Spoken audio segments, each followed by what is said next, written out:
好，我哋今日講下以下呢5粒星啊，嗯喺我哋子女宮嘅代表屋企外在嘅環境嘅。咁首先要會有破軍星先嘅，破軍星好容易咧就會見到屋企附近有唔乾淨嘅水池，咁如果加埋煞星又或者化忌嘅話咧，容易見到爛尾樓，又或者啲好舊式嗰啲街市。咁如果你話見唔到有煞星又見唔到化忌嘅話咧，咁就好容易會見到好多唔同嘅 gallery 啦，又或者係 supermarket 咁樣咯。咁如果係七煞星咧，嗱，七煞星咧好容易見到警局，同埋係一啲建築物咧個頂都係會係尖塔型嘅。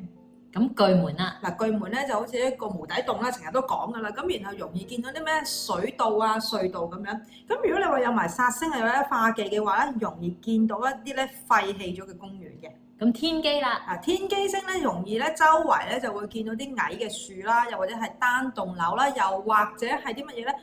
嗰啲起緊嗰啲地盤啊，嗰啲鋼筋都好容易會見到。咁你話如果喺內地啊喺外國住咧，就容易住喺啲弄堂入邊啊，或者巷仔入邊嘅。咁而除咗呢個之外咧，就會有可能會見到好多嗰啲醫務所啊之類咁樣咯，係啦。